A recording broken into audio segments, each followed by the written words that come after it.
4 শতাব্দীরও বেশি সময় ধরে দাঁড়িয়ে আছে একটি মসজিদ। সময় বদলেছে, মানুষ বদলেছে, কিন্তু ইতিহাসের সাক্ষী হয়ে এখনও টিকে আছে এই স্থাপনা। শেরপুরের ঝিনাইগাতিতে অবস্থিত ঘাগরা লস্কর খানবাড়ি জামে মসজিদ যেন মোঘল আমলের এক জীবন্ত স্মৃতি। ঝিনাইগাতি উপজেলার ঘাগরা লস্কর গ্রামে অবস্থিত এই ঐতিহাসিক মসজিদটি স্থানীয়ভাবে পরিচিত লস্কর খান মসজিদ নামে। স্থানীয় ইতিহাস অনুসন্ধানকারীদের মতে প্রায় 4 শতাব্দী আগে মোঘল আমলে এটি নির্মিত হয়।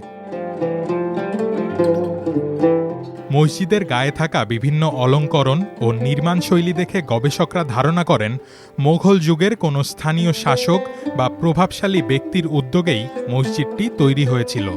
অনেকে মনে করেন আজিমুল্লাহ খান নামে একজন স্থানীয় ব্যক্তি মসজিদটির প্রতিষ্ঠাতা। মোগল আমলে পলাশী যুদ্ধের সময় 2 সৈনিক পরাজয় হয়ে এখানে আশ্রয় নেয় এবং তারা বসতি হয়। বসতি হওয়ার পরে তাদের ঘরে 2 ছেলে হয়, আফজল খান আর গোলাপ খান। তারা এই মসজিদটি নির্মাণ করে। এই মসজিদটি মোগল সাম্রাজ্যের আমলে প্রতিষ্ঠিত হয়েছে বলে আমরা আমাদের মুরব্বীদের কাছ থেকে শুনেছি। এই মসজিদটির বয়স প্রায় আনুমানিক 500 বছর বা 500 বছর। আমি যতটুকু জানি সম্রাট আকবর বা তারপরে শাসনকাল থেকে এই মসজিদটি এখান থেকে আছে।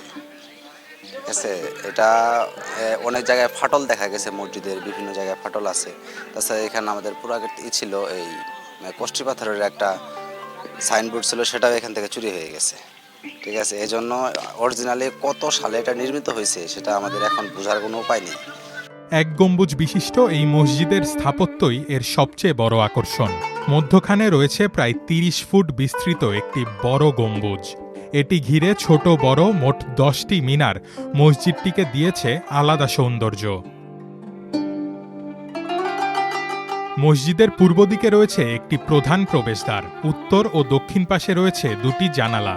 ভেতরে দেখা যায় 2টি খিলান, একটি মেহরাব এবং দেয়াল জুড়ে ফুল ও ফুলদানির নকশা করা কারুকাজ। প্রায় 4 ফুট পুরু দেয়াল চুন ও সুরকি দিয়ে নির্মাণ করা হয়েছে, যা মোঘল আমলের স্থাপত্যে বহুল ব্যবহৃত একটি নির্মাণ কৌশল। মোট প্রায় 58% জমির ওপর দাঁড়িয়ে আছে এই মসজিদ।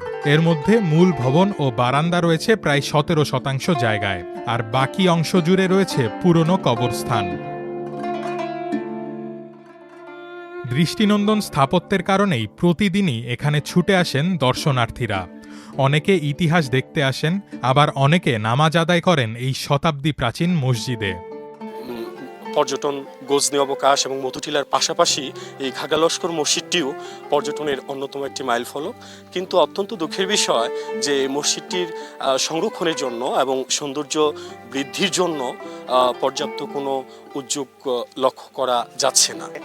পুকুর আছে, এই পুকুর দিয়ে লিজ দেওয়া হয় বছরে, 3 বছর লিজ দেওয়া হয়। এর থেকে যে ইনকামটা আসে এর থেকেই ওই যে ইমাম মুয়াজ্জিন, দান বাক্স আছে, এই গাছপালা আছে, বেশি বেশি চলা হয় আর কি। এই হচ্ছে মসজিদের অবস্থা। ঘুরতে আসে মসজিদটা পুরানো হিসেবে দেখতে আসে, কিন্তু দেখে যে মসজিদ পুরানো ঠিক আছে, কিন্তু যে এটার যে ব্যবহার পরিচর্যা এগুলা কেউ করে না, কেউ কোনো লোকজন নাই বলতে চলে। ঐতিহাসিক গুরুত্ব বিবেচনায় 1999 সালে মসজিদটির রক্ষণাবেক্ষণের দায়িত্ব নেয় প্রত্নতত্ত্ব অধিদপ্তর। বর্তমানে এটি সংস্থাটির তালিকাভুক্ত একটি পুরাকীর্তি। 4 শতাব্দীর বেশি সময় পার করেও লস্কর খান মসজিদ এখনও দাঁড়িয়ে আছে তার নিজস্ব সৌন্দর্য আর ইতিহাস নিয়ে।